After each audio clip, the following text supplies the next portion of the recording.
I've recently been diagnosed with osteoporosis. Can you recommend what I should eat?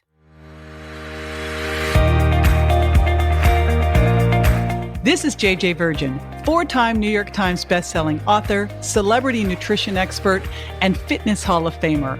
I've been on a lifelong quest for answers to the toughest health questions. And now I'm sharing what I found with you. Welcome to Ask the Health Expert. Deborah Baxter from Facebook asks, I've been recently diagnosed with osteoporosis. Can you recommend what I should eat? I just got test results back stating I have osteoporosis. I'm mortified. I've been gluten-free and vegan for years. I've been retired for 2 years and get 10K plus steps daily. I'm active gardening and clearing brush on our 4-acre plot. Looked online yesterday and saw legumes on a list of things that may affect bones. Honestly, I don't know what to eat anymore. Well, I'm going to clear up some confusion for you because I know it's, you can get out there and get on the internet and it'll tell you that you should totally eat legumes and you should never eat legumes. And then you're like, okay, I don't know. What do I do? Just become an Eritarian? So there's a lot of things that you can do to keep and build strong bones. So I will be right back with that answer. Looking for a way to get your daily dose of vitamin C without adding more pills to your regimen? My new sparkling high-potency vitamin C powder does double duty. It's a delicious orange flavor that makes water taste great without sugar or artificial sweeteners, and it allows you to easily dose vitamin C based on your needs.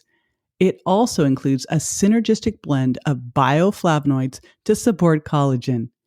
And because you're a listener, you get 10% off your purchase while supplies last. Just go to jjvirgin.com/sparklingc and put in the code SPARKLE, all in caps, at checkout.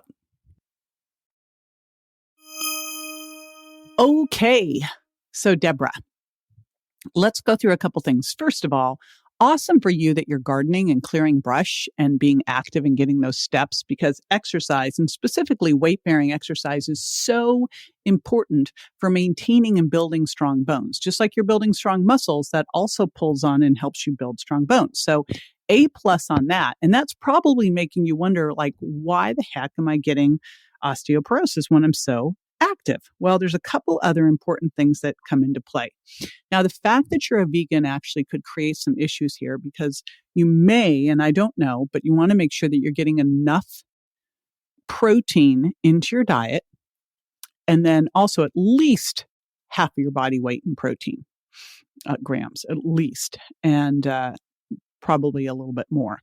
And then you also want to make sure that you're getting in good omega-3s, especially EPA and DHA. And that is really hard to do as a vegan. So there's a couple things when you said vegan that popped up as areas of concern for me. And it was omega-3s and specifically EPA and DHA, because you're probably getting them from flax, which is great for your bones, chia and hemp. But to convert over to EPA and DHA takes a lot of those. So that's the first thing. If we could get you to do some algae omega-3s, that would be great.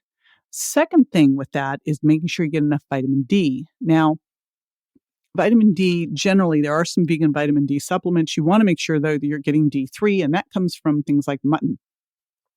So I would highly recommend getting your vitamin D tested. You're out in the sun, looks like, clearing brush, gardening, but let's make sure that you have enough vitamin D, somewhere between 50 and 80 NGs per ml, because vitamin D is critical for making sure that your body can absorb calcium. So we got to make sure your vitamin D is where it should be. And that's another one that can be deficient because you're a vegetarian. Make sure you get some really good mushrooms, vitamin D fortified mushrooms. Next thing, you're probably getting a lot of greens, and greens can really help alkalize you. It's very, very important to have a good alkaline acid balance, because if your diet's more acidic, then you'll tend to leach more calcium from your bones and buffer yourself back to normal. Now, a lot of the acidic foods, animal protein, is a big one, but grains are another one. So that's something to look at. Why would they say legumes? People might be wondering. Well, probably from the lectins and the phytates that legumes can have. But the thing is that when you properly prepare these, you really minimize that. And if you're also taking a good chelated mineral supplement, especially magnesium, then it's really probably not an issue. So that's the other thing. I'd make sure that you're taking a really good, high quality, well chelated mineral supplement. I like Osteoporosis from Designs for Health for that. I'd also look at a product from them called Annatto E. It's a tocotrienol product that actually has been shown to help support good bone mass and maintaining bone mass. Two other key important things here. Managing stress, because stress causes you to be catabolic, breaks down muscle, breaks down bone.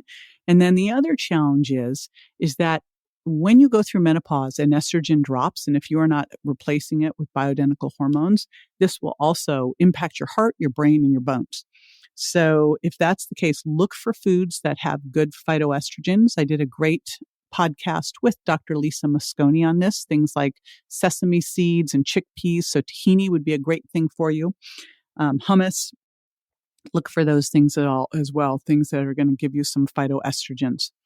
All right, there you go. Now you know what you can do and what you can eat. And if you are open to taking vitamin D3 and some fish oil, great. If not, if you're a strict vegan, then look for omega-3s from algae.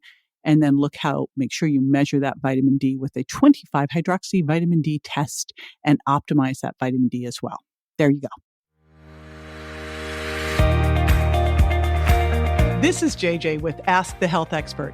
I do this 5 times a week, so make sure you never miss a show by going to subscribetojj.com.